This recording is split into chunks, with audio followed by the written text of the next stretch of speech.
પોરબંદરની કુતિયાણા નગરપાલિકાની ચૂંટણીમાં કુતિયાણાના ધારાસભ્ય કાંધલ જાડેજાના નાના ભાઈ કાના જાડેજાએ ઝંપલાવ્યું છે અને વિશાળ સંખ્યામાં ટેકેદારોની હાજરીમાં સામૂહિક રીતે ફોર્મ ભરવામાં આવ્યા હતા।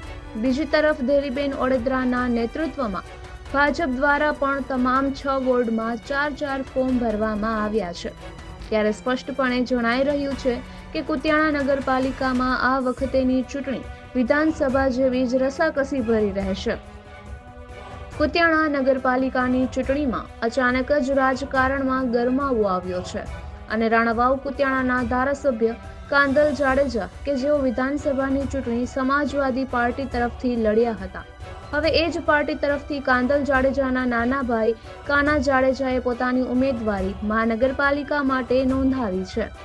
ધારાસભ્ય કાંધલ જાડેજાની ઉપસ્થિતિમાં જ કુતિયાણાના 6 વોર્ડ માટે તેમની સમાજવાદી પાર્ટીના 24 ઉમેદવારોએ ફોર્મ ભર્યા છે, જેમાં કાંધલના નાના ભાઈ કાનાએ સક્રિય રાજકારણમાં પ્રથમ વખત ઝંપલાવીને પોતાની દાવેદારી નોંધાવી છે અને કુતિયાણા નગરપાલિકાના ભાવિ પ્રમુખ તરીકે જ તેને પ્રમોટ કરવામાં આવ્યા છે। બીજી તરફ ધેલીબેન ઓડેદરાના નેતૃત્વમાં ભાજપે પણ તમામ 6 વોર્ડમાં 4 ઉમેદવાર ઊભા રાખ્યા છે। જાડેજા પરિવાર તરફથી સક્રિય રાજકારણમાં એન્ટ્રી કાના જાડેજાએ કરી છે, ત્યારે તે પૂર્વ ભૂતકાળમાં સંતોકબેન જાડેજા અને ભૂરા મુંજા જાડેજા ધારાસભ્ય તરીકે રહી ચૂક્યા છે અને કાંધલ જાડેજા સતત ત્રીજી ટર્મમાં ધારાસભ્ય તરીકે ફરજ બજાવી રહ્યા છે। ત્યારે હવે તેના નાના ભાઈ કાના જાડેજાએ પણ સમાજવાદી પાર્ટી તરફથી કુતિયાણા નગરપાલિકાની ચૂંટણીમાં ઝંપલાવ્યું છે।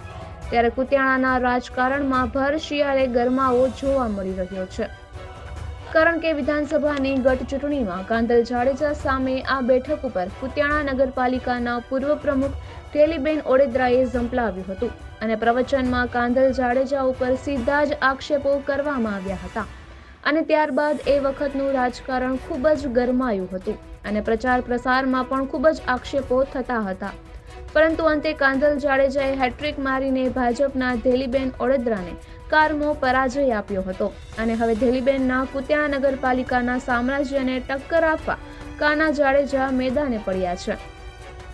કુતિયાણામાં વર્ષોથી ધેલીબેન ઓડેદરાનું રાજ છે, ત્યારે કાના જાડેજાએ ફોર્મ ભરીને પત્રકારો સાથેની વાતચીતમાં સ્પષ્ટતા કરતા એવું જણાવ્યું હતું કે મને સરકાર સાથે કોઈ જ વાંધો નથી, પરંતુ કુતિયાણાનો વિકાસ ઘણા વર્ષોથી રૂંધવામાં આવ્યો છે અને તેની જ સાથે મારે સક્રિય રાજકારણમાં આવવું પડ્યું છે અને હું કુતિયાણાના વિકાસ માટે રાજકારણમાં આવ્યો છું।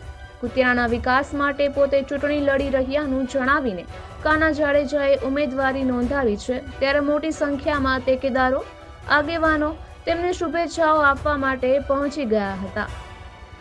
નિપુલ પોપટ, પોરબંદર ટાઈમ્સ।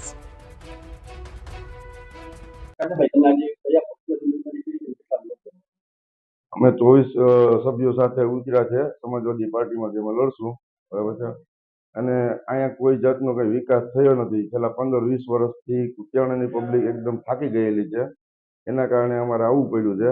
મને કોઈ સરકાર વાંધો નથી, મારે માત્ર ને માત્ર કુતિયાણા સિટીને સુધારવું છે અને એને પ્રગતિના પથે લઈ જવું છે।